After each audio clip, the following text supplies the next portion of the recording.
Hello বন্ধুরা, সবাইকে স্বাগতম জানাই আরও একটি নতুন এবং এক্সাইটিং ভ্লগে। কলকাতায় কনফারেন্স, এই থাম্বনেলটা দেখেই তোমরা নিশ্চয়ই অনেকটা আন্দাজ করে ফেলেছ আজ আমি যাচ্ছি এক বিশেষ কনফারেন্সে। কিন্তু এই কনফারেন্সটা কলকাতার ঠিক কোথায় হচ্ছে, কি এই কনফারেন্সের বিশেষত্ব, এখানে এসে কি খাওয়া দাওয়া করলাম, কালচারাল প্রোগ্রাম কেমন ছিল, আর সারাদিন ঠিক কি এনজয় করলাম, এই সব কিছুর বিস্তারিতই তোমরা পেয়ে যাবে আজকের এই ব্লগে।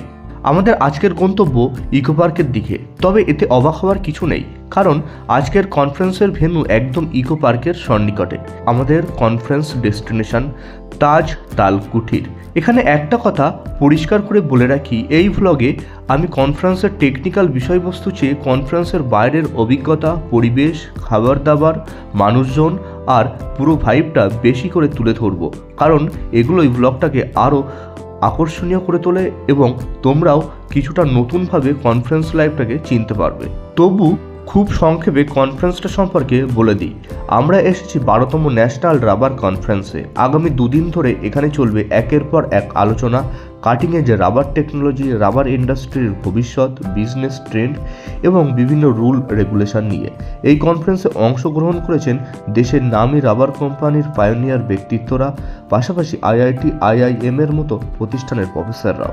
এবার একটু কথা বলা যাক এই অসাধারণ প্রপার্টিটাকে নিয়ে। নাম শুনে নিশ্চয়ই বুঝতে পারছো এই হোটেলটি তাজ হোটেল গ্রুপের মালিকানাধীন। ক্লাসিক কলকাতা থিমে তৈরি, চারিদিকে সবুজ বাগানে ঘেরা এই 5 স্টার রিসোর্টটা সত্যিই চোখ জুড়িয়ে দেওয়ার মতো। ইকো পার্কের এত কাছে এমন সুন্দর রিসোর্ট আছে সেটা আমি আগে সত্যিই জানতাম না। আর এখন আসি সেই জায়গায় যেটার জন্য সবাই অপেক্ষা করে থাকে, খাওয়া দাওয়া। তবে তার আগে তোমাদের এক ঝলক দেখায় আমাদের কনফারেন্সের সূচনাটা কেমন হয়। ভারতীয় ট্র্যাডিশন অনুযায়ী প্রথমে জাতীয় সঙ্গীত পরিবেশন, তারপর প্রদীপ প্রজ্বলনের মাধ্যমে কনফারেন্সের শুভ সূচনা হয়।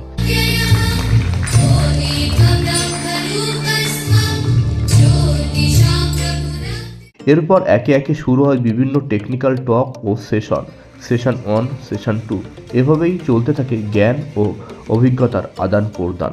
এরপর এলো বহু প্রতীক্ষিত লাঞ্চ ব্রেক।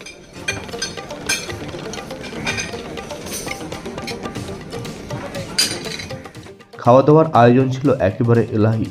খাঁটি বাঙালি কুইজিন, সাদা ভাত, মিক্সড ডাল, আলু পোস্ত, বেগুন ভাজা, কচুর ঘন্ট, একদম ট্র্যাডিশনাল বাঙালি স্পেশাল।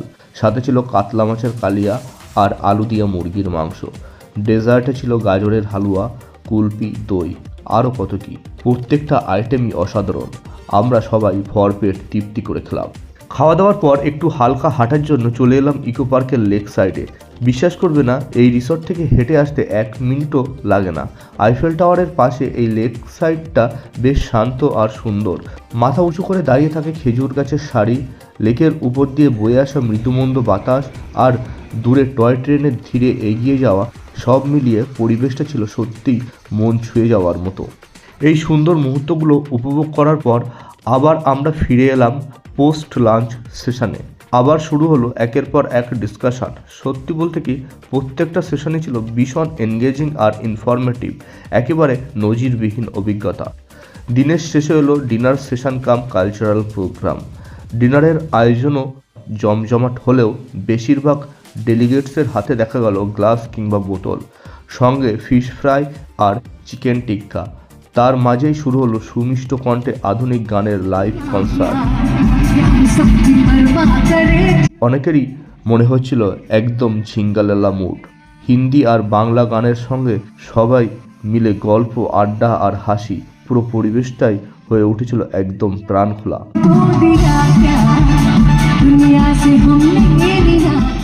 এমন একটা মনোমুগ্ধ করা পরিবেশ ছেড়ে কেউই উঠতে চাইছিল না। সত্যিই বোঝাই যায়নি দিনটা কিভাবে কেটে গেল।